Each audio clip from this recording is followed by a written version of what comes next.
Is this thing on? Good. If you're watching this, these world's falling apart and there's zombies everywhere. The thing that people said would never happen has.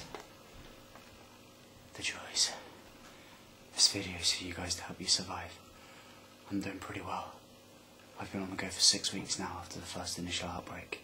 I'm still alive. I found a few survivors. Most of them are holed up in this block of flats with me. I'm keeping everyone separate because it's good to have some privacy to yourselves, and if the zombies manage to break into one of these flats, then there's still people left elsewhere. The building itself isn't secure, but the flats are. So I'm going to give you a video while I have the time and while I'm still walking, living and breathing to help you through this, should you need it. Your first port of call, once the outbreak happens, once you know what is going on, sort out the situation, figure out if it's real, figure out if it's isolated, figure out if it's just your city or your town. If it's just your city or town, try and get out as quick as you can, but don't take the major roads because they are going to be blocked to shit.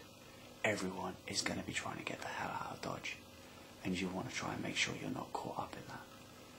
It won't take much for every single person blocked on a main road to go down because of a bunch of zombies pinning them in. So establish a situation. If you can't get out, if it's everywhere, if it's widespread, find a secure location. I got lucky, this block of flats is perfect. All of the flat doors open outwards instead of inwards. So the chances of them being broken down is very, very slim. The doors are thick, a lot thicker than you'd think.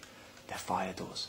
These flats, most of them are studio flats. 3 of them are studio and 2 of them are 2-bed flats.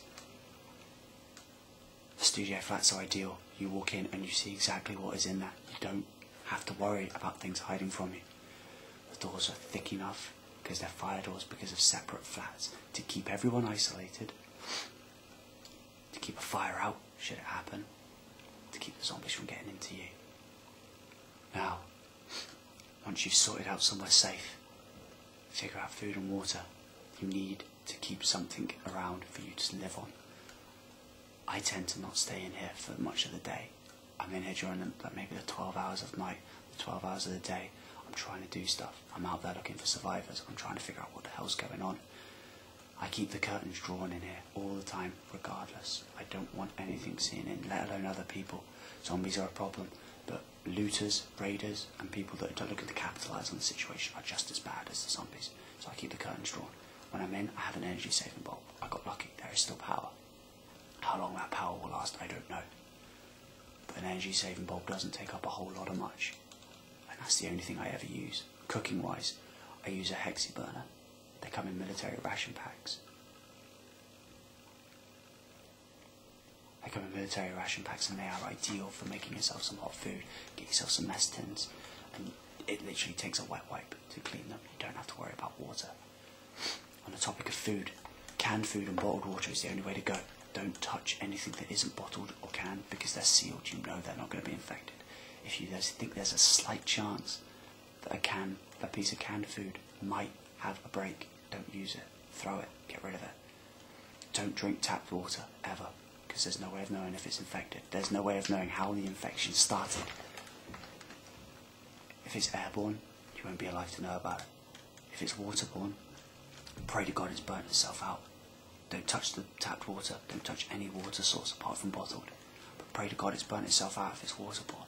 If it's bloodborne, don't let those things anywhere near you. With me in this flat, I have behind me, like for safety procedures, 2 bullet cases. With each bullet case has 2 days worth of supplies.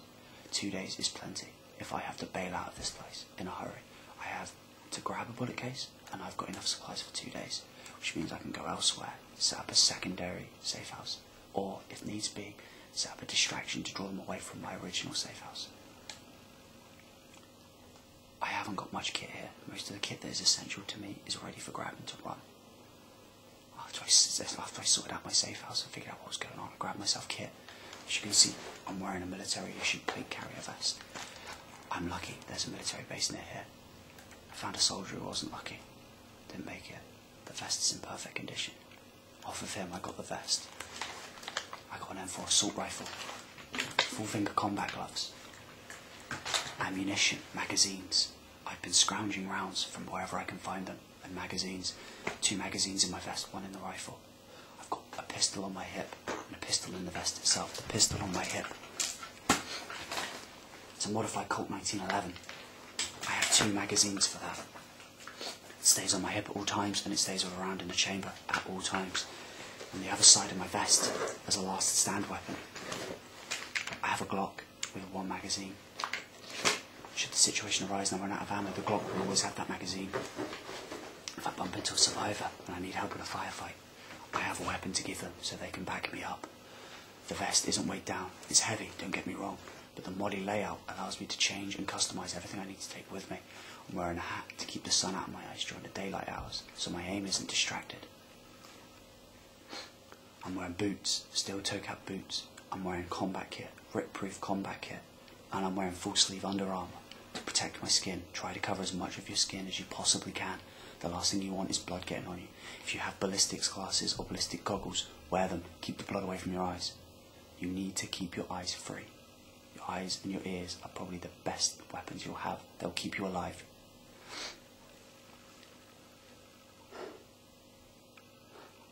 Okay. On the topic of other humans, try to avoid looters. Don't jump into trusting someone. Looters and raiders are bad. They will try and capitalise on the situation. They are the sort of people you don't want to be helping. They're the sort of people you want to avoid. Try not to be too human about things. If you see a friend who didn't make it, who's a zombie, do them the courtesy. Take them out. They aren't human. They will never be human. Once you go down, you aren't getting back up. And part of them is one of those things. So don't freeze up under fire. If you can't pull the trigger, then run. Don't pull the trigger unless you have to either. Don't forget that a gun's loud. Noise draws these things. You need to be really careful about that. If you're going to shoot them, shoot for the head. Don't shoot anywhere else. It won't do anything to them. These things don't feel pain. They're impervious to it. They're lucky. Being human, you'll still feel pain. So shoot them in the damn head. But make sure you know what you're shooting. You don't want to go shooting another human. It's not something you want on your conscience. Your emotions will be going haywire in a situation like this. They'll be all over the place. You need to keep your head on. You need to keep focused. You need to stay calm. Primary things. Stay calm. Don't panic. Things will go to crap. Things won't work. You'll be looking at potentially the end of the world. You need to keep your head screwed on. As long as you're still alive, it ain't over. Keep it that way. Okay. If you've got a secure location, you can risk sleeping. But if you're going to risk sleep, secure every point of entry to your location. Don't necessarily board them up, but make sure there's some form of noise device. So if something does manage to get in, you have an advanced warning system to get you out. Keep a weapon close at all times. You always need a weapon at your side. Have to keep it with you. Have to. Because if anything happens, if they bite you and you're still alive, mercy, kill yourself. Always keep a round in the chamber. Always keep a bullet spare. Always. Try to pick up as much equipment as you can. If you've got enough equipment to survive on, if you find survivors, you can help them. You need to work together with other people, provided those people aren't going to screw you over. You need to work with other people. It's the only way you're going to get through it. There's only so much you can do alone. There always will be. Try and establish an escape route. After you figure out how widespread the damage is, figure out an escape route. Figure out a way out. If you think it would be safer to stay where you are rather than get out of Dodge, stay where you are. There's no telling if it's going to be worldwide, countrywide, or even just one city. Isolate yourself. Try and keep an ear to the ground. You need to know what's going on around you. You need to know if there's going to be rescue coming. If you've got a wireless radio, use it. I keep on me a mobile phone for the people that I've saved. It's not touchscreen. This is a piece of crap. This phone is ancient.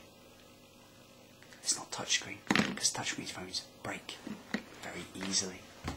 I also have on me, as a way of distraction, an iPod. These things will kill you if you stop to listen to them. I don't know whose this is, but it's full of metal, heavy music, loud music. This thing is great for drawing those things. if I get run out of here, I'll take a bullet case. I'll find the nearest location I can that is a safe distance. I will get in. I will set this off on a load of speakers as loud as I can, and I'll get the hell out of the way. It will draw the things, and I'll have a distraction to get back here.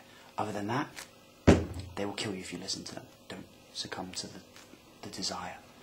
You need to keep your head on your shoulders. Alright, I need to go make my rounds again, which means I'm going back out there. I hope this helps, and I hope you never have to see this. Because if you do, the world ain't going to be the same again.